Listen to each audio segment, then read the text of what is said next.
China has long been the engine of global growth. But in recent weeks, its economic slowdown has alarmed international leaders and investors, who are no longer counting on it to be a bulwark against weakness elsewhere. In fact, for the first time in decades, the world's second economy is itself the problem. Hong Kong's Hang Seng She Index slid into a bear market on Friday, having fallen more than 20% from its recent peak in January. Last week, the Chinese yuan fell to its lowest level in 16 years, prompting the central bank to make its biggest defense of the currency on record, by setting a much higher rate to the dollar than the estimated market value. The issue is that, after a rapid spurt of activity earlier this year following the lifting of COVID lockdowns, growth is stalling. Consumer prices are falling, a real estate crisis is deepening, and exports are in a slump. Unemployment among youth has gotten so bad the government has stopped publishing the data. To make things worse, a major home builder and a prominent investment company have missed payments to their investors in recent weeks, rekindling fears that the ongoing deterioration of the housing market could lead to heightened risks to financial stability. A lack of resolute measures to stimulate domestic demand and fears of contagion have triggered a new round of growth downgrades, with several major investment banks cutting their forecasts of China's economic growth to below 5%. We downgrade China's real GDP growth forecast.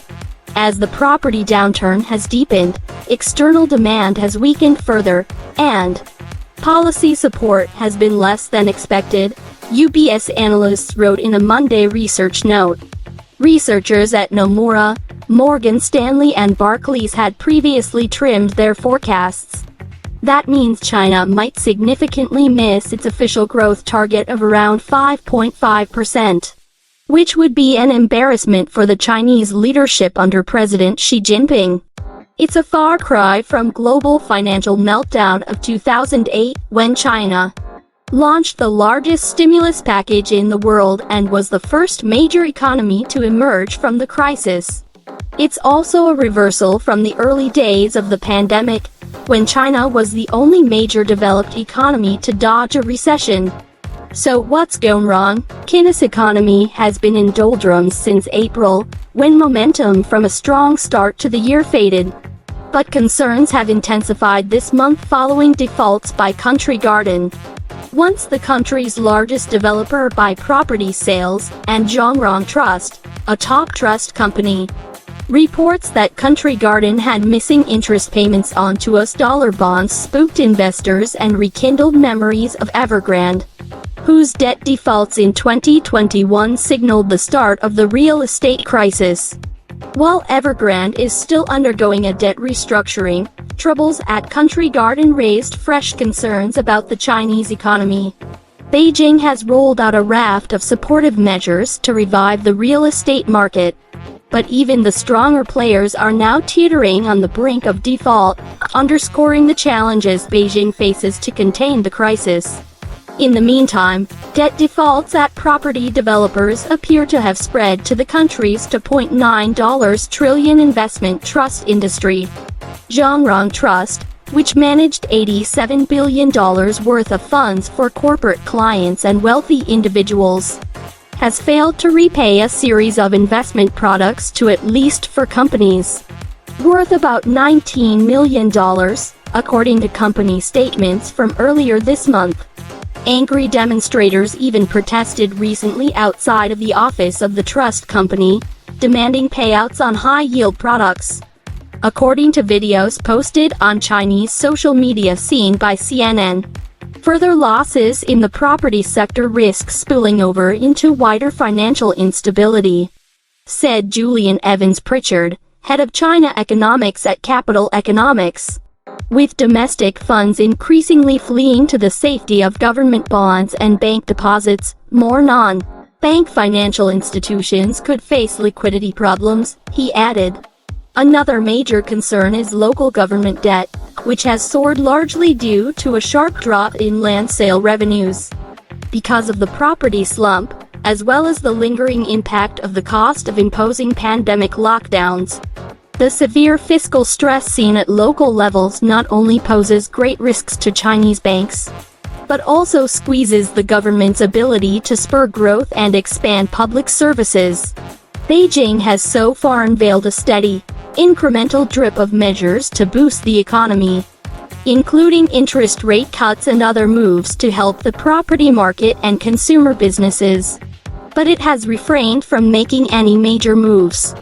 Economists and analysts have told CNN that is because China has become too indebted to pump up the economy, like it did 15 years ago, during the global financial crisis. Back then, Chinese leaders rolled out a 4 trillion yuan (586 billion) fiscal package to minimize the impact of the global financial crisis.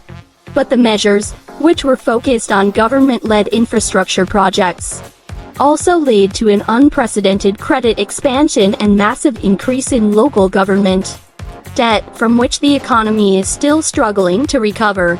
While there is also a cyclical element to the current downturn that justifies greater stimulus, policymakers appear concerned that their traditional policy playbook would lead to a further rise in debt levels that would come back to bite them in future, said Evans Pritchard.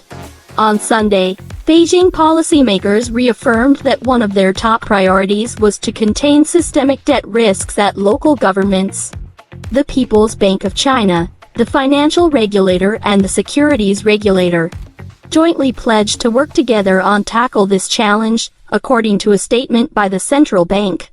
What's more, China faces some long-term challenges, such as a population crisis and strained relations with key trading partners such as the United States and Europe.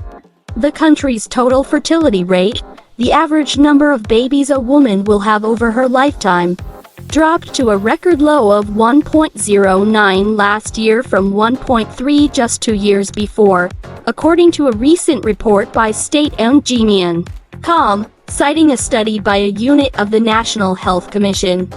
That means China's fertility rate is now even lower than Japan's, a country long known for its aging society. Earlier this year, China released data that showed its population started shrinking last year for the first in 6 decades. China's aging demographics present significant challenges to its economic growth potential, said analysts from Moody's Investors Service in a research report last week. The decline in labor supply and increased healthcare and social spending could lead to a wider fiscal deficit and higher debt burden. A smaller workforce could also erode domestic savings, resulting in higher interest rates and declining investment. Housing demand will fall in the long term, they added. Demographics, along with slowing migration from the countryside to urban areas and geopolitical fracturing, are structural in nature and largely outside of policymakers' control, Evans Pritchard said. The big picture is that trend growth has fallen substantially since the start of the pandemic and looks set to decline further over the medium term, he said.